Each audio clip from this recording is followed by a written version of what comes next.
I am Jim Schade of Helena Lumber, and this is our story.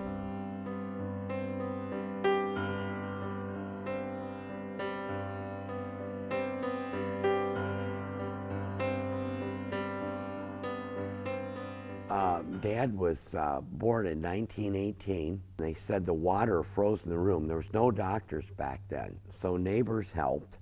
And when Dad come up with his family, they had no money, absolutely zero money. So everything that they lived on was raised on the farm.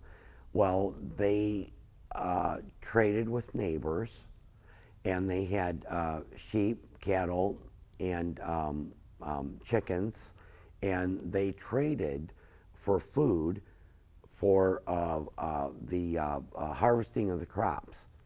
And they had threshers, they had different things that come in, and each neighbor that helped, it was a family. It was not true blood family, but it was family. They had no money, but they still traded. And Dad made up his mind that he was going to make it someday. My dad had a vision that he would like to get into carpentry work or do something outside of the farm. And his parents were very, I don't want to use the word negative, but very scared of him failing even further than that era. And he moved on and went into it was Mosier Construction out of Fremont, got hired, and worked in Monroe, Michigan, Detroit, Toledo, some in Cleveland, and in this Sandusky County, Ottawa County area.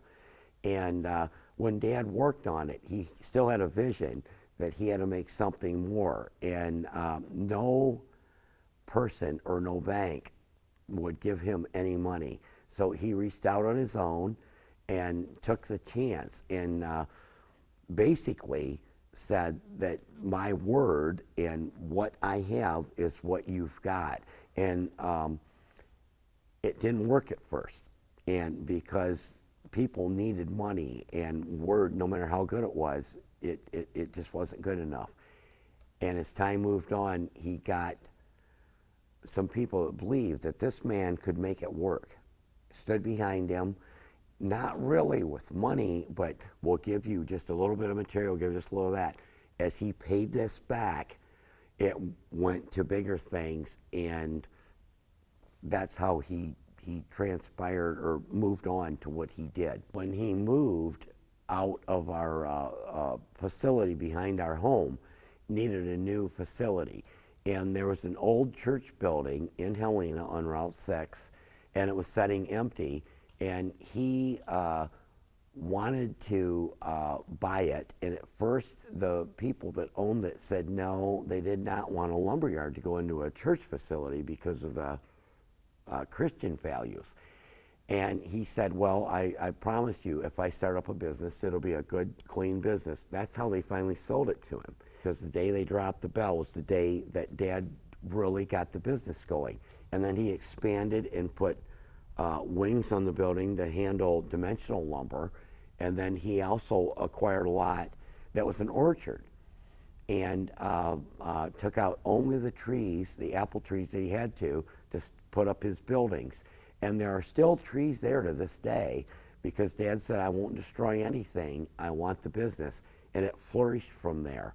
And then in 1977-78, we outgrew the whole facility and decided to move to the new business outside of Helena. So Dad started using the railroad, and we used to get lumber on trucks.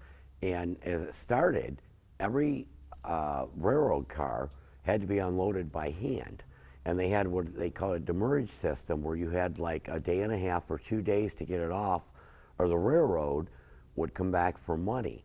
So we used to put 8 guys up on a car, and they used to send my brother and I up on the top of the railroad cars. It didn't make any difference if it was winter or summer.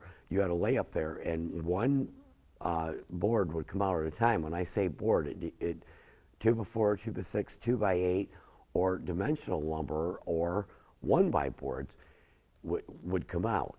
And it took at least 2 days with 8 people working a full 8 to 10 hour day to get the car unloaded, the railroad car. Well, as time moved on, bunks of lumber come in bunked. And when I say bunked, I mean they were banded. There were so many pieces in a unit. And lift trucks or forklifts were used. And I used to get the job of unloading them.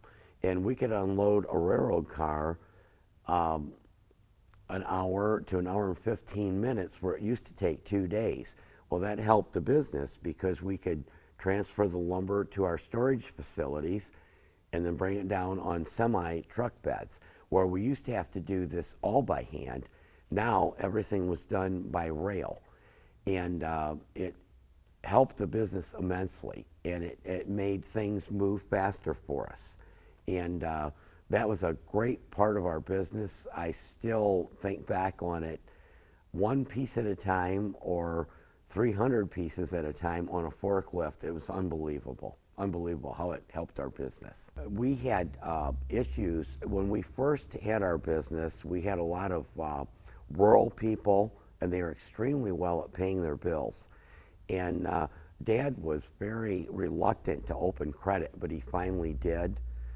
And when he did, you start pulling people that can take advantage of a business. And they meet all the credentials of the business. They had bank credentials, they had credit credentials, but they wouldn't pay you. And they had a lot of excuses for it. Then we run into the big boxes, the Lowe's, Home Depot, and Menards, that extended unbelievable credit to these people, and were affiliated with finance companies or banks that had to go after them. It didn't affect them. And they had what we call deep pockets, where there was millions of dollars, if not billions of dollars behind them. They didn't have to worry about it, and they keep getting bigger, and it squeezed the small, what we call mom and pop stores, out of business. My father passed away, it's going on 7 years ago. And my mom and dad started this. And it was very difficult to see Dad. He had a form of dementia, Alzheimer's, at the end. He could be extremely sharp on certain things, could not remember the present.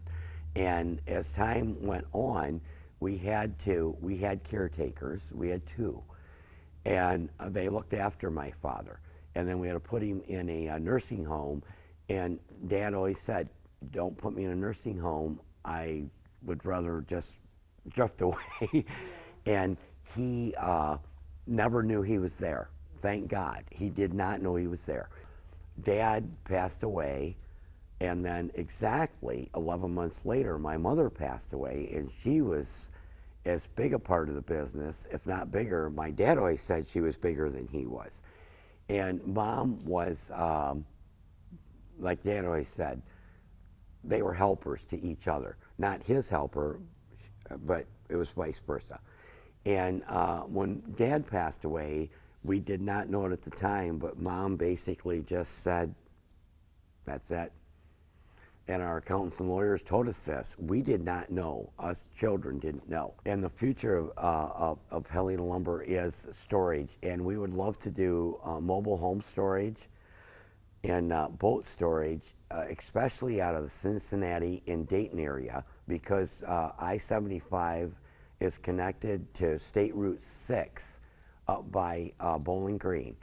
And everybody travels east to Fremont or Sandusky and then goes to the lake. And we figured that we would have a viable income and a good business if we could travel Route 6 with our business, put signs up, and then tell them that they could stop here, drop their motorhomes or boats off, store them either through the summer or the winter, and we would be available at any time to assist these people. And we figured that this was our next business adventure, and we're looking towards the future for this. So.